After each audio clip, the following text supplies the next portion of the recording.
నమస్తే, welcome to థింకాంధ్ర. నేను మీ Manik.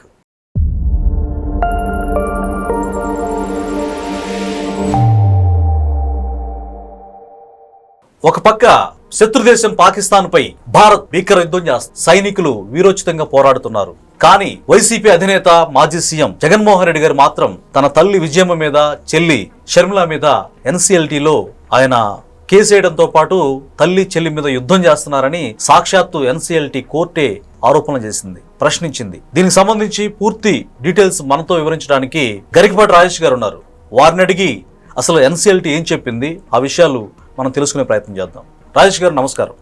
Sir చెప్పండి, జగన్మోహన్ రెడ్డి గారు గిఫ్ట్ డీడ్ గా ఇచ్చిన ఆస్తులను కూడా తిరిగి నాకు ఇచ్చేయాలంటూ ఎన్సీఎల్టీలో మళ్ళా వాపస్ కోసం ఆయన కేసేశారు. తల్లిని చెల్లిని కోర్టు భూములు నిలబెట్టారు.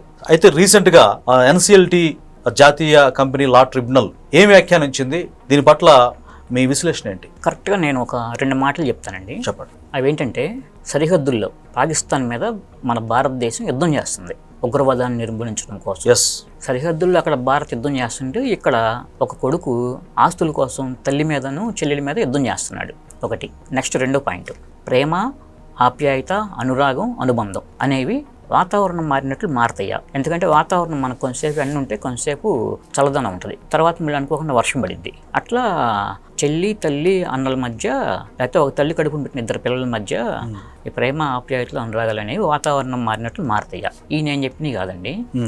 జాతీయ company law tribunal NCLT Hyderabad bench వ్యాఖ్యానించింది. ఆ జడ్జిలు వ్యాఖ్యానించారు. ఏదైనా ఒక కంపెనీలో భాగస్వాముల మధ్య విభేదాలు వచ్చినా, లేకపోతే ఇంకా ఏదైనా ఇతరత్ర ఆర్థిక సమస్యలు ఏమైనా తలెత్తినా కూడా వాటిని పరిష్కరించుకోవడానికి కంపెనీలన్నీ కూడా జాతీయ కంపెనీ లా ట్రైబ్యునల్ని ఆశ్రయిస్తాయండి.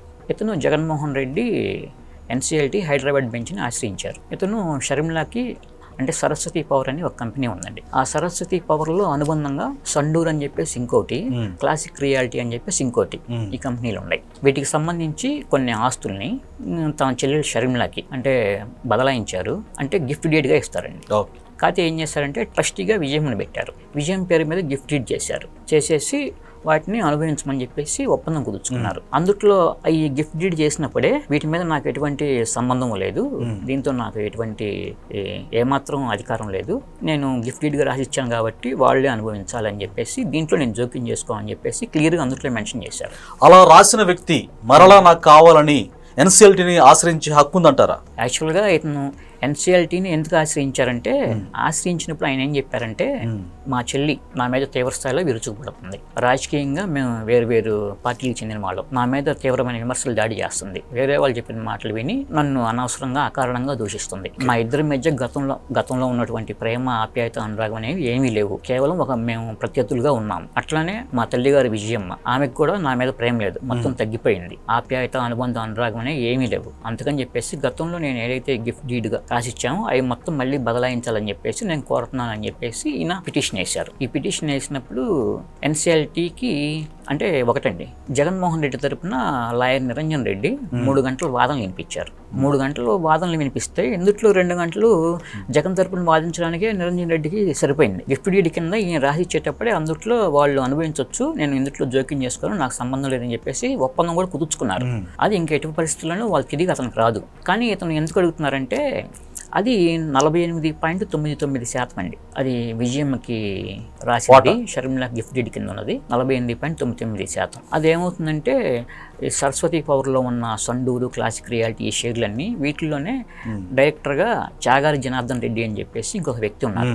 ఆయన పేరు మీద కొన్ని లక్షల షేర్లు ఉన్నాయి. యాక్చువల్గా జగన్మోహన్ రెడ్డి సీఎంగా ఉన్నారు కదండి. సీఎంగా ఉండటంతో పాటు 12 సంవత్సరాల నుంచి 11 సిబిఐ కేసులు, 9 ఈడీ కేసుల్లో బెయిల్ మీద ఉన్నారుగా. అట్లానే మొత్తం మీద అతనికి 25 కేసులు ఉన్నాయి. అంటే 5 క్రిమినల్ కేసులు. ఇవన్నీ ఉన్నా కూడా 12 సంవత్సరాల నుంచి బెయిల్ మీద ఉన్న వ్యక్తికి తనకున్న సరస్వతి పవర్ కంపెనీలో ఏం జరుగుతుందో తెలియదు అంటే అది చాలా ఆశ్చర్యంగా లేదండి.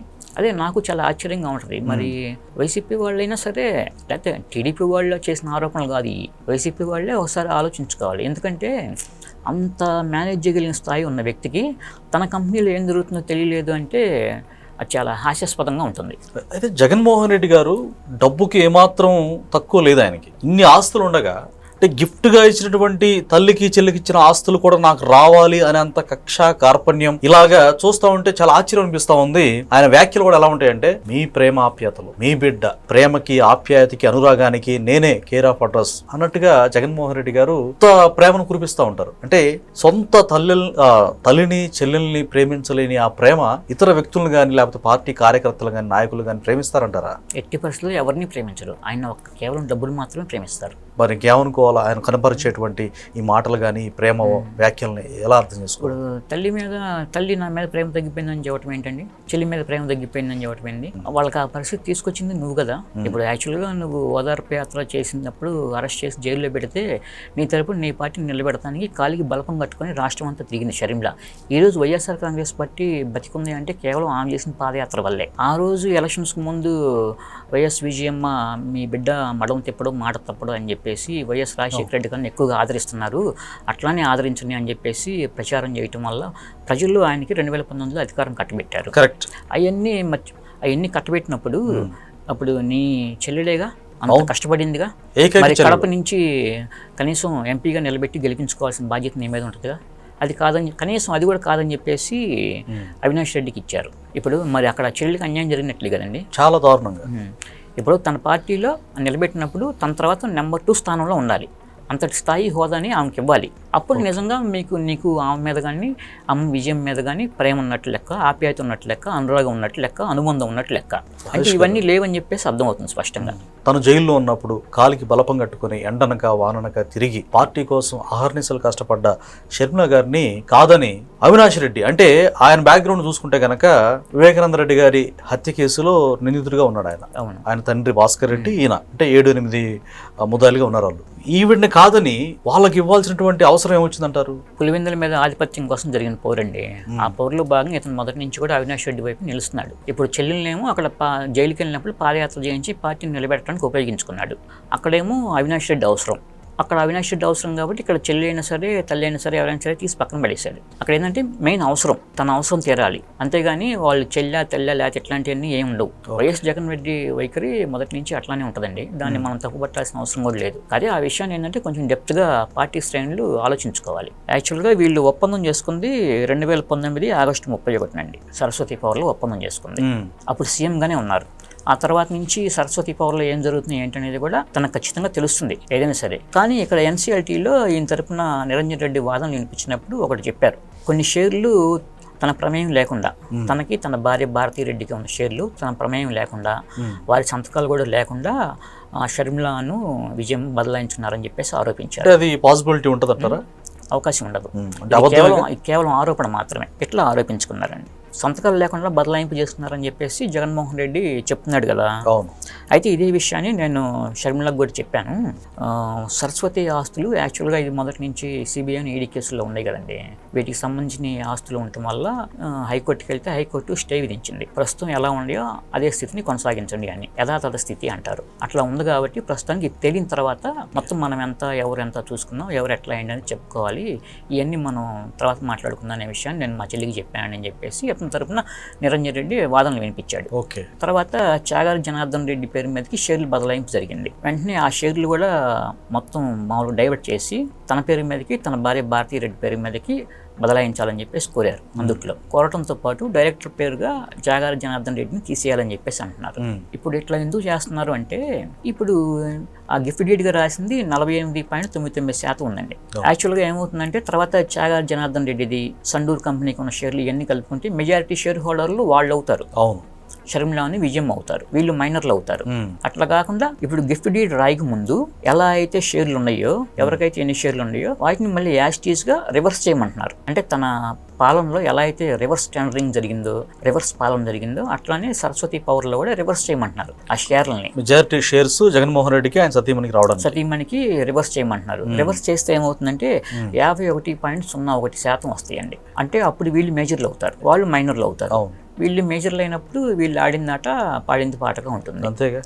అంతేకాకుండా ఈ సరస్వతి పవర్ కోసం కొన్ని 100 ఎకరాలు అసలు ఎన్నో కేటాయించారండి. అవన్నీ కూడా బలవంతంగా రైతుల నుంచి లాక్కొని వస్తువుతో చెల్లించేసి ఈ రోజు వరకు కూడా వాటిని ఉపయోగించుకుని అట్లానే ఉంచారండి. ఒక కంపెనీకి, ఒక పరిశ్రమకి భూములు కేటాయించినప్పుడు కరెక్ట్గా 2 సంవత్సరాల్లో కనుక వాళ్ళు ఉపయోగించుకోకపోతే ఆ భూమిని వెనక్కి తీసుకునే హక్కు రాష్ట్ర ప్రభుత్వానికి ఉంటుంది. అయితే ఇన్ని సంవత్సరాలు కూడా ఆ భూములు వెనక్కి తీసుకునేది జరగలేదు. అంటే డిప్యూటీ సీఎం పవన్ కళ్యాణ్ గారు కూడా సందర్శించారు, అక్కడ కలెక్టర్కి ఆదేశించారు, అంటే నిబంధనలు ఏవైతే ఉల్లంఘించారో వాటిని ఐడెంటిఫై చేయమని.